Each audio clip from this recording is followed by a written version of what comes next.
DTV news కి స్వాగతం. అంతర్జాతీయ మహిళా దినోత్సవం సందర్భంగా కళాశాల యందు వైద్య శిబిరాన్ని ఏర్పాటు చేయించారు. స్త్రీమూర్తి గురించి రామేశ్వరరావు మాట్లాడుతూ స్త్రీని అమ్మ రూపంలో ప్రేమించే ప్రేమ లాలన, భార్య రూపంలో ఆప్యాయత, అమ్మమ్మ రూపంలో కుటుంబ పెద్దగా అనుబంధాలకు పెద్దపీట వేస్తూ మనుషుల జీవన విధానంలో అనేక రకాల పాత్రలు పోషించేవారే మహిళలు. మహిళా గురించి ఎంత చెప్పినా తక్కువే అవుతుందని తెలియజేస్తూ శుక్రవారం జరిగిన మహిళా వేడుకల్లో ముఖ్య అతిథిగా పాల్గొన్నారు. డైరెక్టర్ స్త్రీమూర్తి లేకుంటే ప్రపంచమే లేదు అన్నారు. స్త్రీకి సహనం, వినయం, వివేకం, విఘ్నత మరియు ధీరత్వం కూడా, నిర్ణయాధికారం కూడా వారికే కలదు అన్నారు. వారు అందించే త్యాగాలకు ఏ రూపంలో కూడా తిరిగి చెల్లించలేమని, అందుకే ప్రతి పురుషుడు స్త్రీమూర్తిని కార్యక్రమంలో కాలేజీ కేసు లక్ష్మీకాంతరావు, శ్రీధర్ బాబు, అనిత అగర్వాల్తో పాటుగా doctor Chandrakala, doctor M Sindhu, doctor P Raja Rao, Y Padmavathi వీరి పర్యవేక్షణలో ఆటల పోటీలు నిర్వహించారు. పోటీలో శ్వేత, సునీత, సౌమ్య, జ్యోతి, సరస్వతి, కవిత, రాజేశ్వరి తదితరులు పాల్గొని ఉత్సాహంగా ఆటలాడుతున్నారు.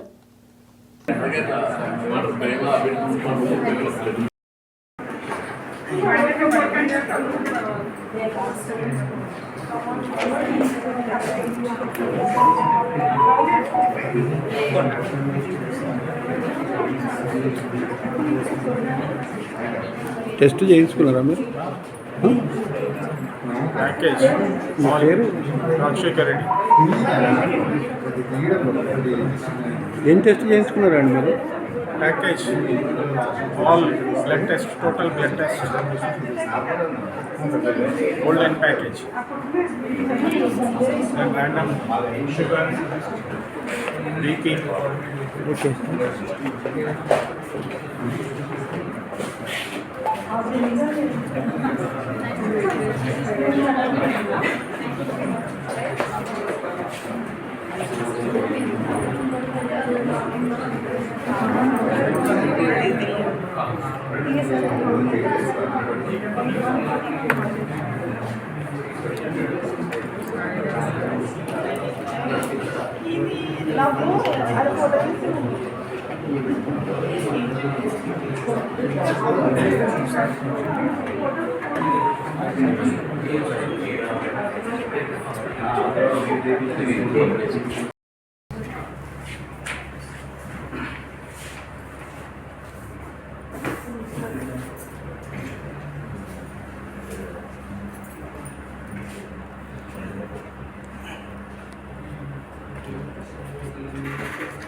మేడం, నేను రిపోర్టర్ భద్రాచారి.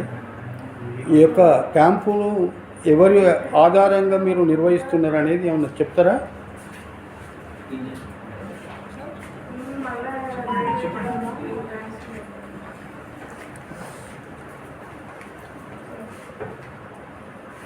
నమస్కారం డాక్టర్ సార్. నమస్కారం అండి. ఈ యొక్క క్యాంపు యొక్క ఉద్దేశం ఏంటి ఒకసారి చెప్పండి. మీ పేరు, డిజిగ్నేషన్ చెప్తే. నా పేరు తేజేశ్వర్ శాస్త్రి అండి. నేను పాలసీ బజార్లో వర్క్ చేస్తున్నాను. యాజ్ అ డిప్యూటీ జనరల్ మేనేజర్గా చేస్తున్నాను, హైదరాబాద్ సిటీ. మనం ఉమెన్స్ డే సందర్భంగా ఈ యొక్క క్యాంప్ వచ్చేసి మనం ఇంజనీరింగ్ స్టాఫ్ కాలేజ్లో చేయడం జరుగుతుంది. డాక్టర్ రామేశ్వరరావు గారి పర్మిషన్తో ఈ యొక్క క్యాంపు ఆర్గనైజ్ చేయడం జరిగింది ఇక్కడ. సో ఇందులో వచ్చేసి మనకు height, weight, BP, BMI, ECG and మన ఈసీజీ ఇవి చేస్తున్నామండి. ఓన్లీ టెస్ట్ చేసే వరకేనా? ఏమైనా మెడిసిన్స్ ఇస్తారా? మెడిసిన్స్ ఏం లేదండి, ఓన్లీ టెస్ట్ వరకే ఇది. అండ్ వాళ్ళకి ఏదైనా కాంప్లిమెంటరీ సర్వీసెస్ కావాలి అని అంటే డైరెక్ట్గా హాస్పిటల్ ఏఎన్యూతో మాకు పార్ట్నర్షిప్ ఉంది. ఆ ఏఎన్యూకి వచ్చేసి వాళ్ళు కన్సల్టేషన్స్ కానీ అవన్నీ తీసుకోవచ్చు. అంటే మీ రిపోర్టు ద్వారా అక్కడ ఏమన్నా కన్సెషన్ ఉంటుందా? కన్సెషన్ ఉంటుంది. మరి ఆ విషయం చెప్పరు. సో కన్సెషన్ వచ్చేసి కన్సల్టేషన్ పైన ఉంటుంది అండ్ ల్యాబ్ టెస్ట్ల పైన ఉంటుంది. Okay, thank you.